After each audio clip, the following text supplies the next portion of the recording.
जबरी चोरी करणारा गुन्हेगार हा एमपीडीए अन्वये स्थानबद्ध सोलापूर शहरातील फौजदार चावडी व जोडभावी पेठ पोलीस ठाणे हद्दीतील सराईत गुन्हेगार बुद्धघोष कीर्तिपाल जाधव वय वर्ष 20 राहणार मुकुंदनगर भवानी पेठ सोलापूर हा मागील काही वर्षापासून सातत्याने घातक शस्त्राचा वापर करून बेकायदेशीर जमाव जमवणे, दुखापत करणे, दगडफेक करणे, खंडणी मागणे, जबरी चोरी करणे, मोटरसायकल चोरी करणे, घातक शस्त्रांनिशी धमकावणे असे गंभीर स्वरूपाचे गुन्हे साथीदारांच्या मदतीने अवैध आर्थिक फायदा मिळवण्यासाठी करत आलाय। त्याच्या विरुद्ध अशा प्रकारे गंभीर स्वरूपाचे एकूण 4 गुन्हे सोलापूर शहरात दाखल आहेत। त्याचे या गुन्हेगारी कृत्यामुळे सोलापूर शहरातील नागरिकांचे दैनंदिन जीवन विस्कळीत होऊन सार्वजनिक सुव्यवस्थेस बाधा निर्माण झाली आहे। बुद्धघोष कीर्तिपाल जाधव वय वर्ष 20 याचे गुन्हेगारी कृत्यामुळे त्याची सोलापूर शहरातील व्यापारी व सामान्य नागरिकांमध्ये दहशत असून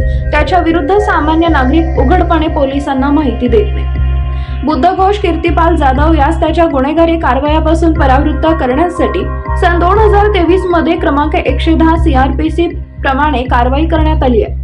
त्यानंतरही त्याच्या वर्तनात कोणताच बदल झाला नाही आणि त्याने सार्वजनिक सुव्यवस्थेस बाधा होईल अशी गुन्हेगारी कृत्य चालू ठेवली। त्यामुळे त्याचे गुन्हेगारी कृत्यास वेळीच प्रतिबंध करण्यासाठी एम राजकुमार पोलीस आयुक्त सोलापूर यांनी दिनांक 11 मार्च 2024 रोजी त्याच्या विरुद्ध एमपीडीए अधिनियम 1981 चे कलम 3 अन्वये स्थानबद्धतेचे आदेश निर्गमित करून त्यास स्थानबद्ध आदेशाची अंमलबजावणी करून त्यास येरवडा कारागृह पुणे इथे दाखल करण्यात आले।